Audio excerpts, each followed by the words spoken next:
Okay, so I guess my question for you is, how did it go last week? Remember, for those of you that weren't here, we're talking about the spiritual lessons of summer. And we talked about this idea that, just like the analogy I used to the farmer, that in the summer, everything is about being physical. And when they're physical, it means we've done all the prep work.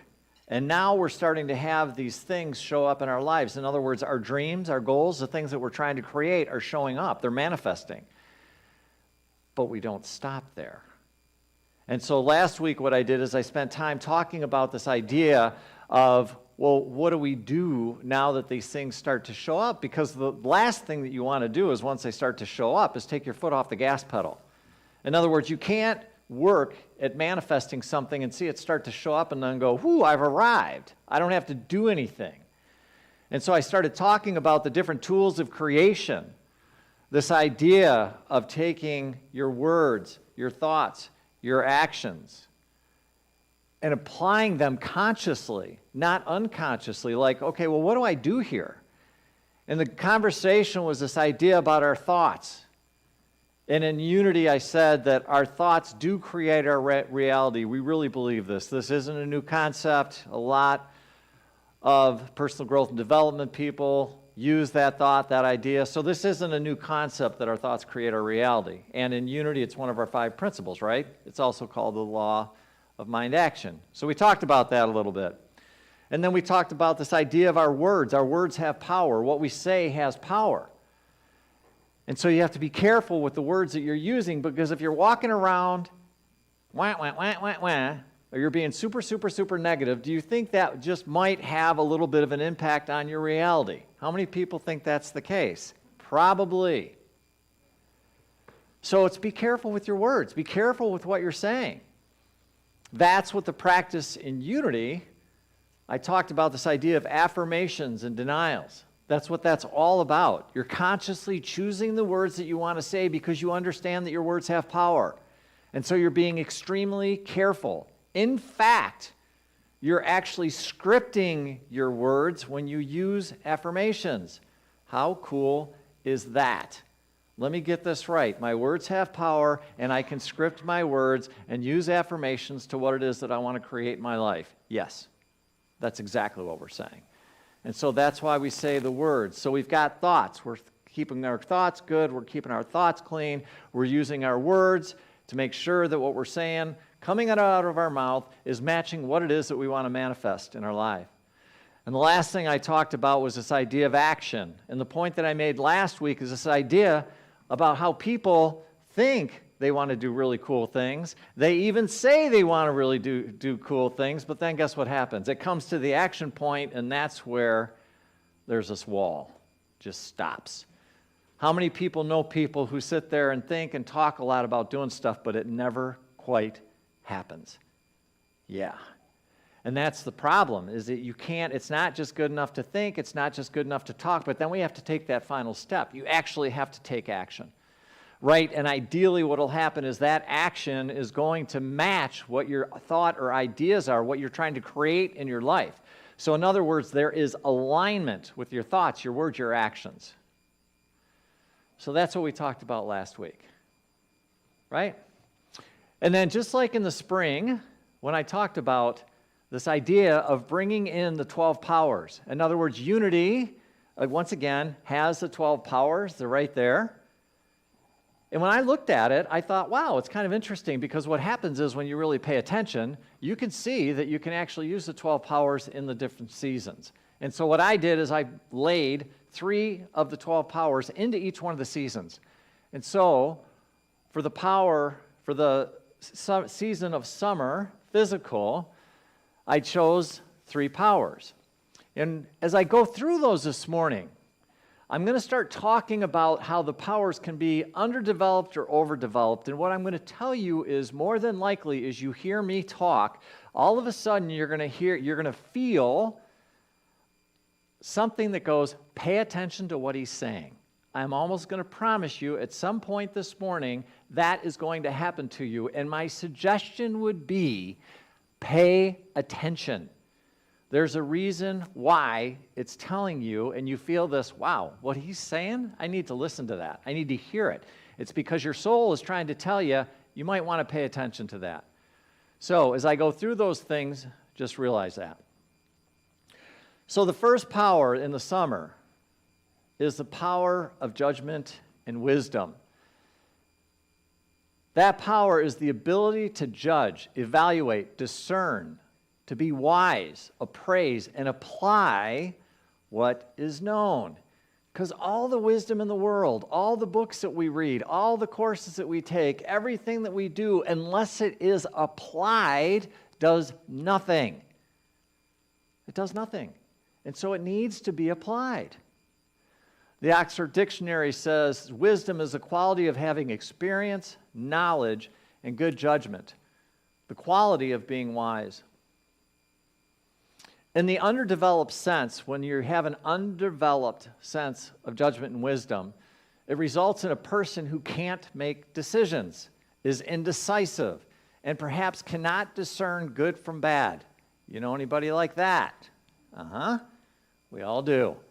If it's overdeveloped, because again, it can be underdeveloped or it can be overdeveloped. If it's overdeveloped, it results in a person who is highly judgmental, discriminatory, and could even be shrewd. This person might also be overly picky about details, always finding fault with results. Do we know anybody like that? Oh yeah. Oh yeah. So we use judgment to discern how to apply what we know in order to be the best person, or as Unity likes to say, the best Christ that we can be. And understand something about judgment. We are judging machines. That's what we do. There's nothing wrong with judgment. Do I want to pull out in front of a car? No. Hello. You don't want to do that. And other things. There's nothing wrong with judging. We kind of have to. If we're going to live in the third dimensional planet, guess what? We've got to judge. We have to. Right? The key is to use what I like to call right judgment. And what I mean by right judgment is that we engage the heart. So in other words, normally what happens is whenever we go to judge something, guess where the first place we go is? Right here. And what I'm telling you is that when we engage the heart, it's a different ball game. Completely different. Anybody ever hear of HeartMath, the HeartMath Institute, and all the information they have about the heart, that this thing is way more perceptive than your brain will ever be. It's crazy, the statistics they show on this stuff. And so when you use right judgment and use wisdom from the heart, but that's not what we do. We are so used to going here, using this thing. And when you use right judgment, you let go of this thing. Or really what you're doing is you're putting it into the right place. You're telling it, hey, back off. Back off for a minute. And it doesn't mean that we're getting rid of the ego. We're just saying, hey, I'm going to follow my heart. Ultimately, I believe that there's this wonderful balance that can happen between the head and the heart, with the heart leading. And so when I say right judgment, what I'm talking about doing is engaging the heart for your wisdom. Why? Because the ego has a tendency to want to do what? What does the ego always want to do? Control. The ego control. And that's what it wants to do. And when that happens, it can really cloud, or I would say it can limit your perceptions. So when you don't engage the heart, what I'm telling you is you're only getting half the picture, or less in some cases. And that's what happens when you don't engage the heart. So if you really want to have and figure something out, engage your heart. Engage your heart. I promise you, you will get a broader perspective if you engage your heart. The ego has a tendency to not want to let spirit in. That's been my observation and my experience. And so now it's this idea of slowing down. When you call forth the power of divine judgment, you're really calling forth this idea of right judgment, given the circumstances at the time, right? And the idea or the solution is to become truly conscious in the now moment about how you're using judgment. In other words, before you just react and go, whoosh, there's my judgment, it's like, whoa, whoa, whoa, whoa, slow down, slow down, slow down. Create space, and now invite in the heart to come in. And that's the idea. So when you start using this and when you start applying these tools, you're really creating space and you're not acting unconsciously, which is what we do so often. We are just on these loops, if you will, where we always act the same way. And what we're challenging you to do is to do it differently. To invite spirit in, to invite your heart in. Right? The highest and best use of this ability is to evaluate and discern, moment by moment, how effectively we're being the best person that we can be, or again, as Unity likes to say, the best Christ that we can be. We can also use this ability to see beyond the appearance of another person's personality, right? Past their ego, past their attitude, past their actions, to discern the presence of really who and what they are. And how does that matter? Why should it matter? Well, I don't know. Have you ever had somebody that was in front of you saying things where you're just sitting there going like, this isn't working, right? And it's like, well, what do you do? Well, it's easy. Pause, invite your heart in, and then all of a sudden just acknowledge the Christ within them. Because what will happen is you'll start to understand what the Course in Miracles says when the Course in Miracles says all attacks are cries for help. All attacks are cries for help. And now, instead of someone coming at you, and now you're wanting to, let's go, slow down. Hey, God, let me see this through your eyes. What's going on here? Oh, I get it. They're in pain. I get it. Then what can I do? I've got choices. And instead of judging them, instead of shaming them, blaming them, guilting them, I can just love them. I can just love them, right? When I think about this idea of wisdom, I think about the story in the Bible with Solomon. Some of you heard the story with the two women. There's a dispute over a child. And so Solomon says, I got a great idea. Here's what we're going to do. We're going to cut it in half. Right? One woman says, I'm good with that. The other woman says, no, you're not. So guess whose child the baby's was? It was the woman who said, no, you're not. And Solomon knew that. So he used wisdom in the moment because he knew that the mother would never let that happen to her child, ever, even if it meant losing the child. There's no way she was going to do that. That's what wisdom can do for you in the moment. In our lives, you think about it, we encounter all these crossroads, these demanding decisions that need to be made. And the story of Solomon teaches us that wisdom extends beyond our intellect. And that's what I talk about when I say get out of the ego. Because it allows you to see things from a bigger perspective. It allows you to actually tap into something that is beyond the ego. It allows you to see things and gives you insights that you wouldn't normally have. And that's why it's so important to understand that the ego is rarely looking out for the greater good. Rarely. And when you use right judgment, you bypass it. And then all of a sudden you have access to see the whole thing. I like to use right judgment or wisdom often in my life when the question come up and I say, what's next? So in other words, I don't care if it applies towards business. I don't care for my personal life. I don't care if it's something I'm working on personally. I don't know. It might be something to do here at the church that we're working on. And I always like to use that or call that forth when I ask myself, okay, what's the next thing for me, God? Slow down and listen to hear what Spirit has to say. So, that's the power of wisdom. The second power in the summer that we're going to talk about is this idea of understanding. There's a difference between wisdom and there's a difference between understanding. Understanding is the ability to know. It's the ability to perceive, comprehend, to spiritually see. Oh, I get it. I get it. Right? This ability is used to apply what we know about when you're studying truth.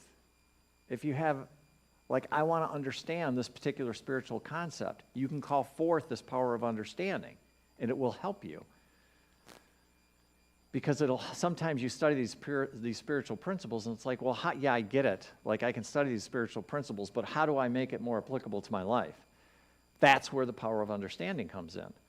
When it's underdeveloped, it results in a person who has a difficulty comprehending and knowing easily, resulting, if you will, in a diminished ability to perceive beyond the literal. So they have a hard time comprehending it. Or, in the overdeveloped sense, with understanding, it's the result of a person who comes across as a know-it-all. Anybody know know-it-alls? Right? Yeah, everybody laughs because we all know one or two of those.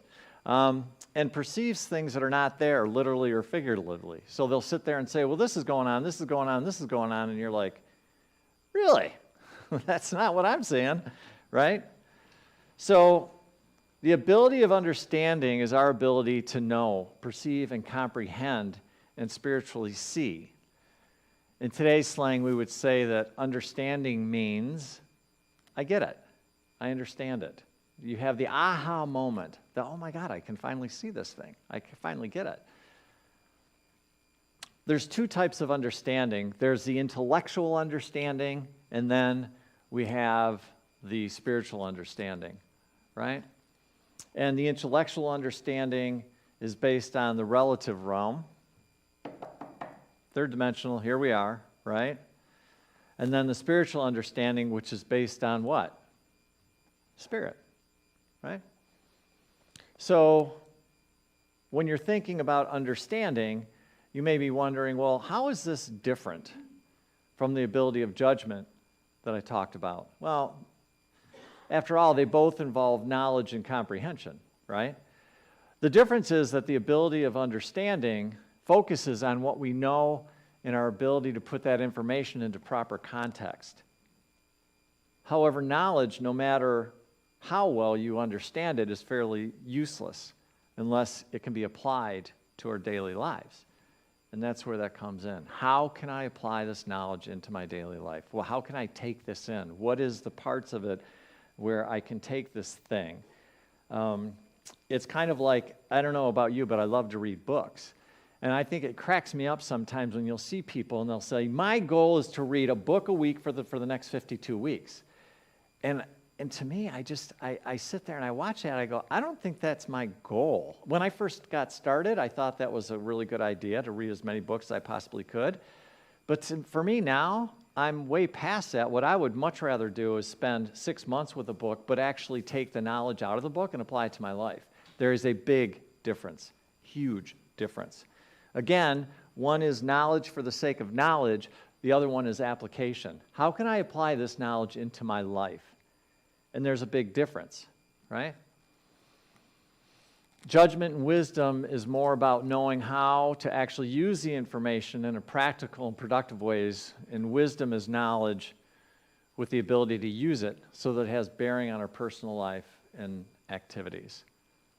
So, a recent example of understanding for me is, I don't know, maybe something I just did this morning for the first time, the guitar. When I was young, I played the guitar for a little bit. I let it go for a long, long time, and then, as you know, I've been playing with it lately, right?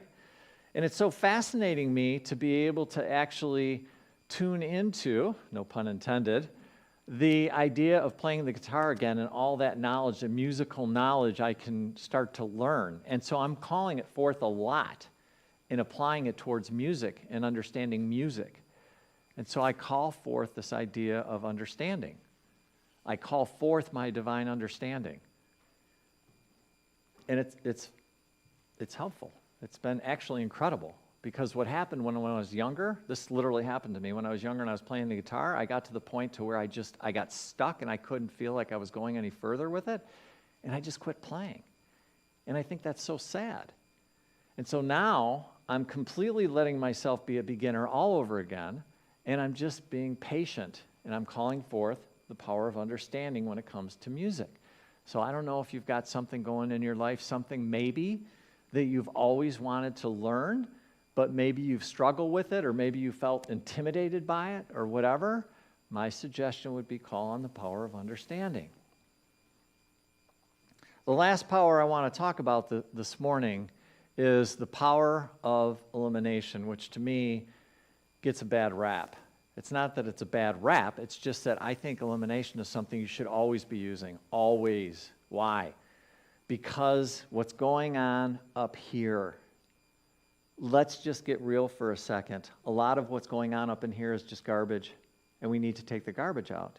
And that's the power of elimination. It's the ability to release, remove, say no, and let go. When you start doing this work, my observation is there's some bullies that are hanging out in here and don't want to let go of certain thoughts. Has anybody had that experience? If you don't raise your hand, you're lying.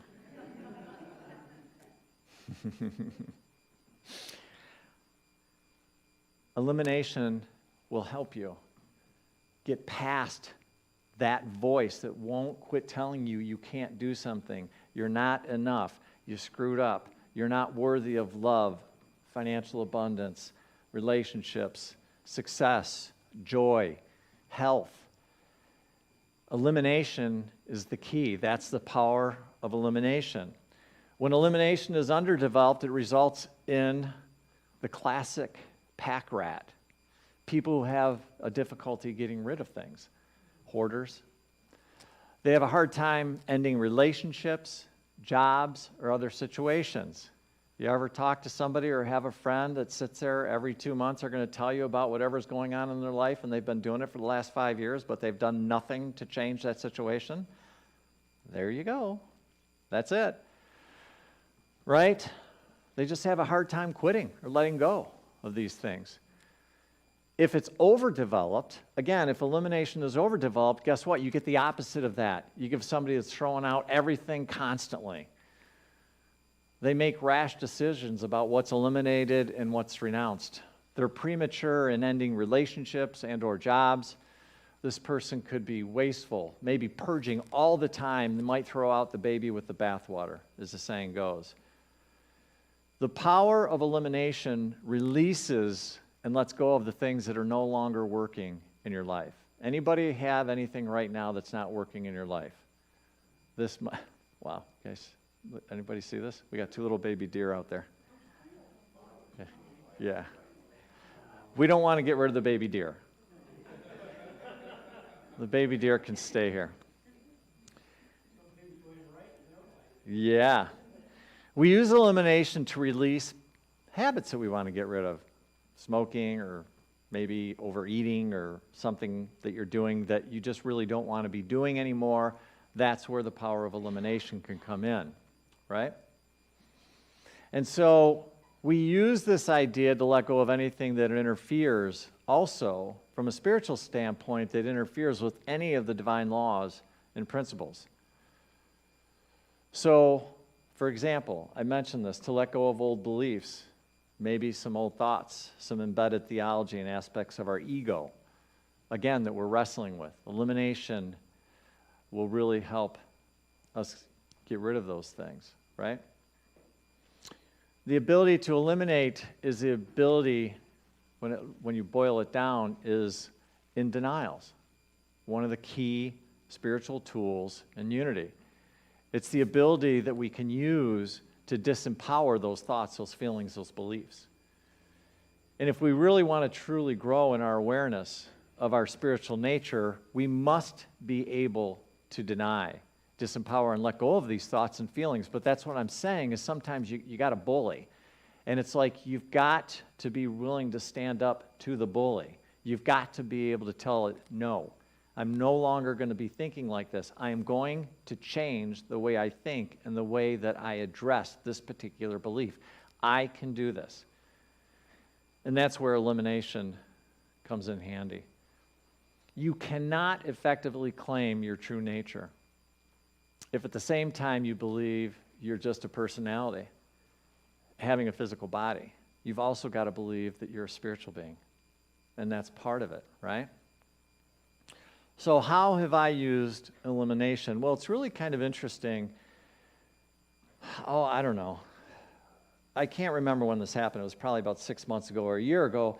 But what I found myself doing is I found myself saying, check this out, there's nothing I can do about it. There's nothing I can do about it. There's nothing I can do about it. There's nothing wrong with letting go. So I'm not saying there's anything wrong with surrender.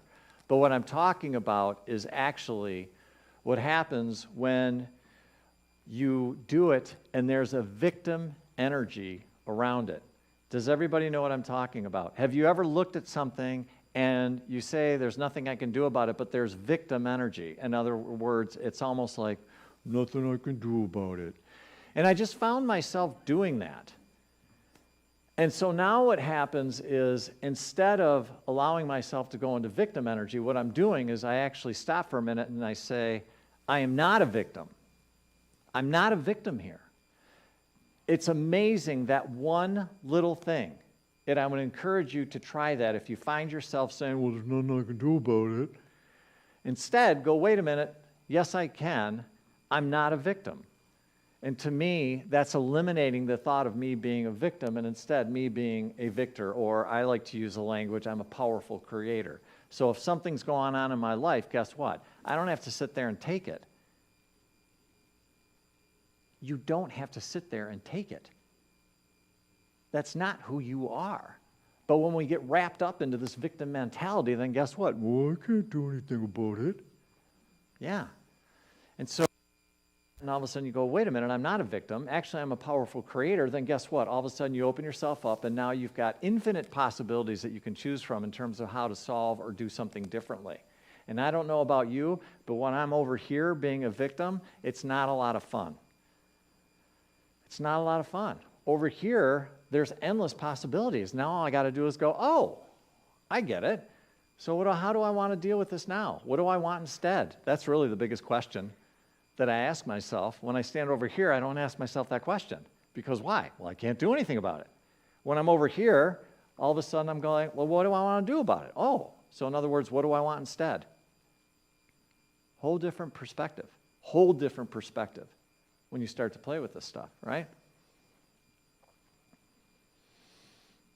So,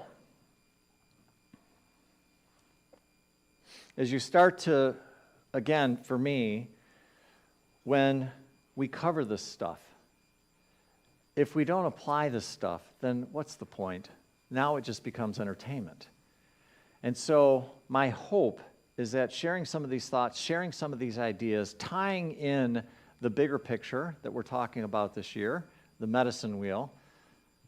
We talked about spirit, and we dealt with that in the spring. Now we're in the summer, and this is going to be the last lesson, if you will, that I'm going to do in the summer. Again, the summer is about nurturing, taking care of our stuff that we're working on, our goals, our dreams, everything that we're playing with in the spiritual world.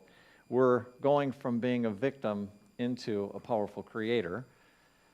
We're using our thoughts, our words, our deeds to make sure that those are all in alignment with what it is that we're trying to create. And then we get to apply some of the 12 powers within Unity. And by the way, I did want to mention this. For anybody that's interested in the 12 powers, there's a wonderful book. In fact, Susan's group just went through this book. It's called Power Up. It's written by two people. One of them is it's Paul Hasselbeck and Cher Holton. Paul Hasselbeck is one of my favorite all-time teachers. And it does a great job of talking about the 12 powers and how to use them in your life and how to apply them.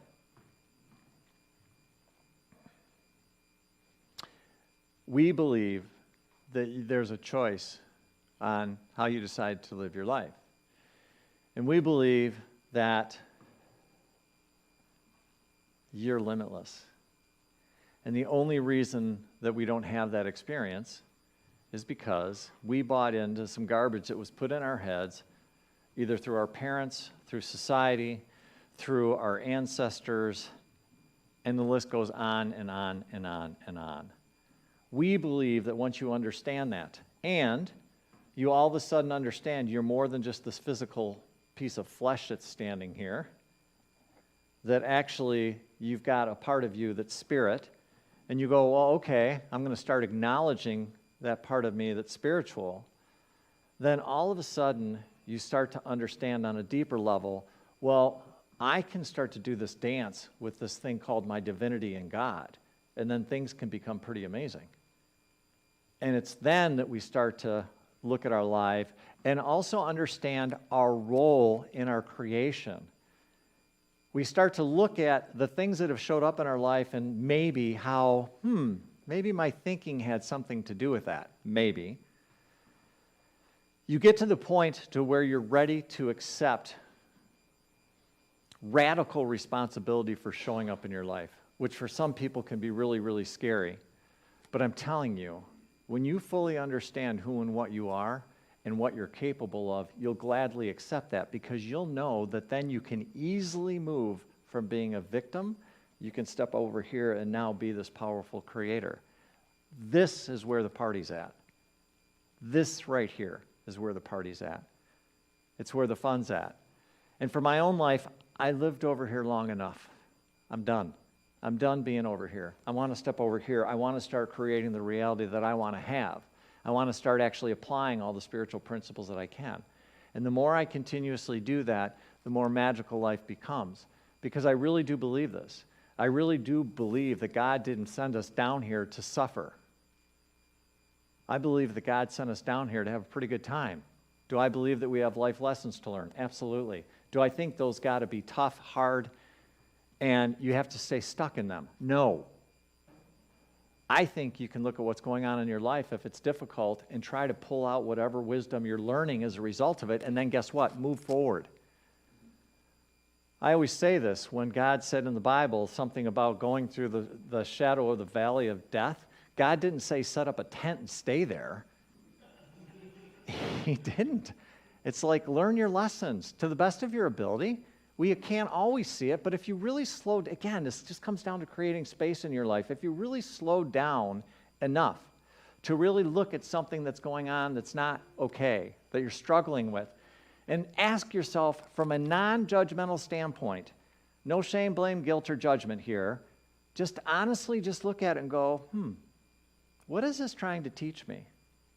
What is this really trying to teach me here? What if, before I came into this lifetime, my soul decided it wanted to learn some things? And what if this is one of those things I wanted to learn? What is it that this thing could possibly be teaching me? No shame, blame, guilt, or judgment. You're just trying to understand on a soul level, what am I trying to learn here? And spend time with that.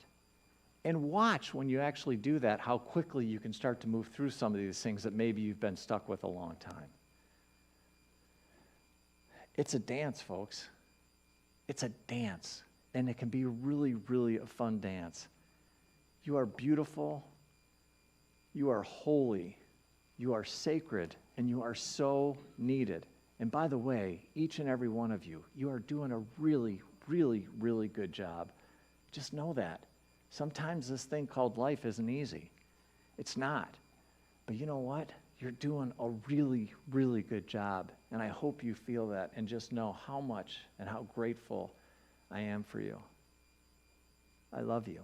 And I mean that from the bottom of my heart. I love each and every one of you. Your gift, your presence is such an incredible gift to me. I'm so grateful. And I hope you have an amazing day. God bless.